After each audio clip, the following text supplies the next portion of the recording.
Hey y'all, welcome to Cooking on the Farm. I am Rachel and it is Christmas time, so I wanted to wish you and your family a Merry Christmas. I have never been to a cookie swap. I have never been invited to a cookie swap. So David and I were talking and we're like, we should do a YouTube cookie swap. So we have discussed with a few other YouTube groups about doing a cookie swap. So I will make a cookie and then I will mail it to the other channels who are doing the swap with us. They'll do the same thing. They'll make a video, you guys will watch it, and then they'll mail to everyone else. So the people who are participating are the Vineyard Chicks, Seed Faith Homestead, Adventures on the Homestead. Go check them out if you have not yet. All right, let's get started on my toffee bars. You're gonna need 1 cup of melted butter, 6 cups of oats total, 3 cups old fashioned and 3 cups quick, 1.5 cups brown sugar, 3/4 cup of the brown rice syrup or corn syrup, 1.5 teaspoons of salt, 1 tablespoon plus 1.5 teaspoons vanilla, and then the topping, 1 package of chocolate chips, which this is not a full package. I actually have just Hershey's bars, and 1 cup of whatever nut butter you want. Peanut butter, sunflower nut butter. I am doing less of both because I'm not a big fan of a lot of chocolatey toppings. I'm gonna show you how to get a thick syrup or honey out of a measuring cup, because then you're like, well, how many's still left in there? Anyway, here's a trick. So I have to put this butter in here anyway. So what I'm gonna do is I'm going to dump all the butter that's in here and slosh it around, and then dump it out. I will scrape that out. So then you take your super thick substance, you pour it in, Yipsy, little bit extra, never hurt nobody. All right, and then you just dump it out.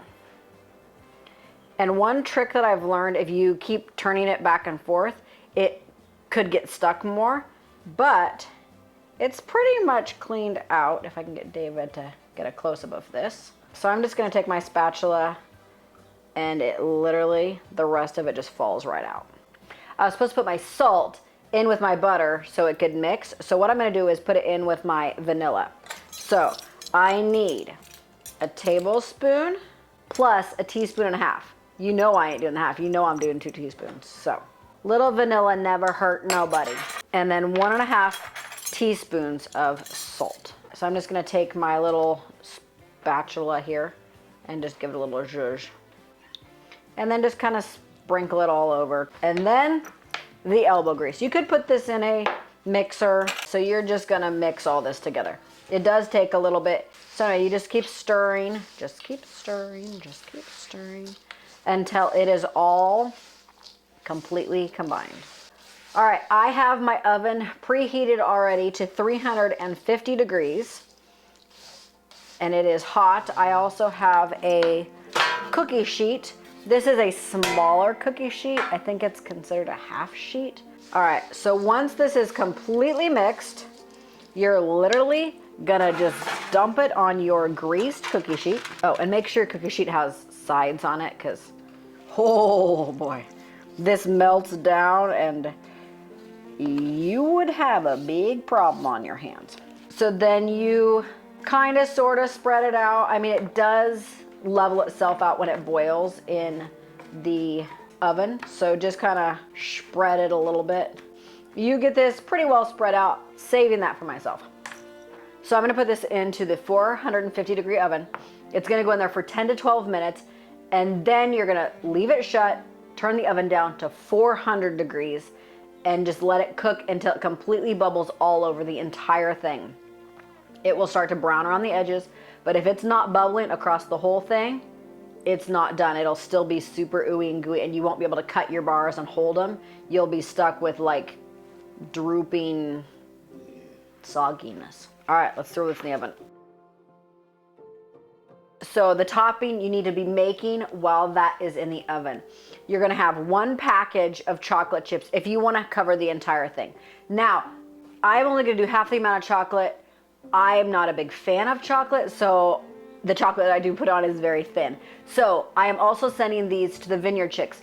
Well, they have a member of their family, their father, who cannot have chocolate. He's allergic to it. So this will not go on his half, so it's safe for them to eat. The other thing is, if you're giving it to people, note if they have a nut allergy. I have a friend who has a peanut allergy. She is trying sunflower nut butter. I think it tastes pretty darn close to the same. So a package of chocolate, if you're covering the entire thing, and 1 cup of nut butter. Again, I'm doing a little scant on both. All right, guys, so I'm just doing about 3/4 of a cup. You wanna put this on a low heat.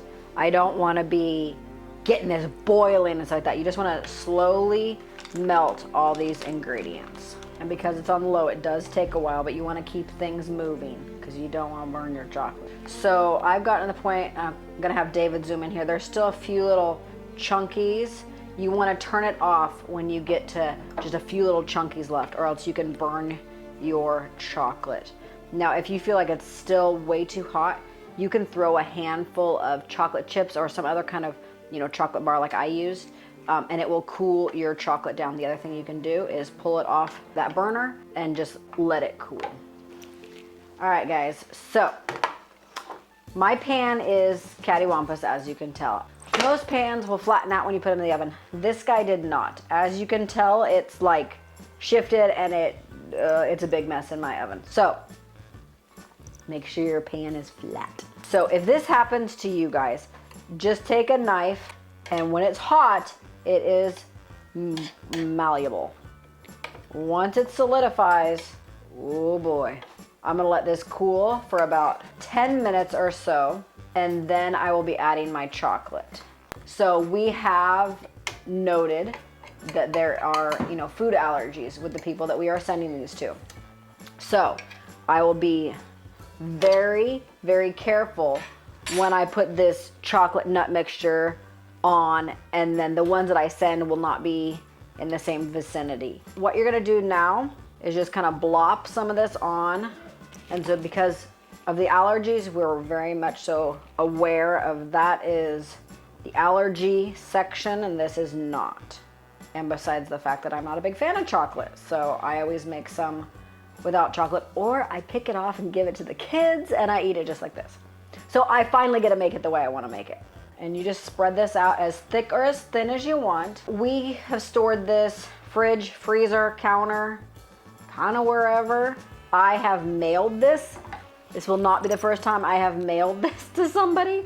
When David was in the Army, I made him some Christmas cookies and mailed a box with cookies to him, and they ship really good.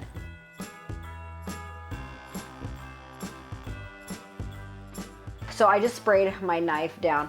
I figure I'll let the chocolate side just be the chocolate side, and I'll cut the non-chocolate side.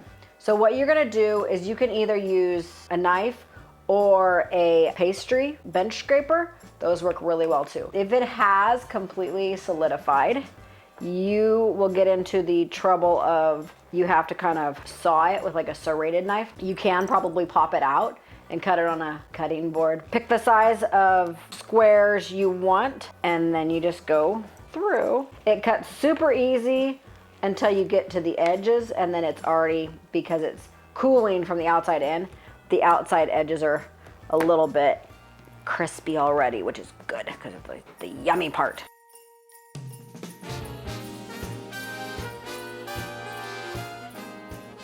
All right, guys, so we put this in the fridge. We went shopping, we did some last minute stuff, came back, I pulled it out about 10 minutes ago, so it's not quite as hard, and I'm just gonna cut the same way I cut the other ones.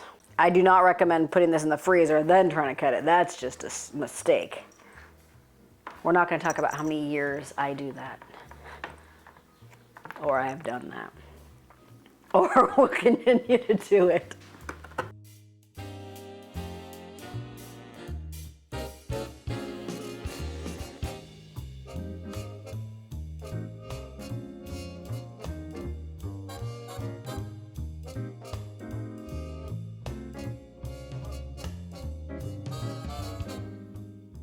So before I wrap these up and ship these on out, I'm gonna taste it. This is the chocolate one, because we all know I've been eating the other ones.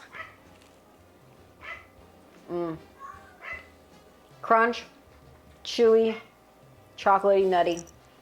it's a healthy snack, guys. Come on. You've got oats. Now, if memory serves me right, you can find oats in gluten-free, I think. Not 100% sure. So this would be a gluten-free option for those of you who are looking for a gluten-free option. All right, guys. Description below. Check out the other channels that are in this YouTube cookie swap. From my kitchen to yours, I hope you have a blessed Merry Christmas. God bless, guys. All right, so the people who are participating, perspiring. All right. So where should I record focus? On that. And is that going into here? Okay, we good there. Let's get this. Okay. Oh man, it's wet. Knew I should have just done the 2 tablespoons. I need a step stool. And if you feel like you need a quality control test, it's amazing. All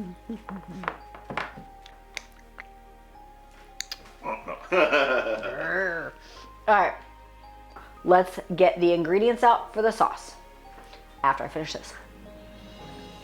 After these, that means I'll be right back. Oh man. Ready? Okay, am I focusing on the chocolate? Go for it. I had a few chocolate chips that I found. What? Chocolate chips that I found. Oats, you can find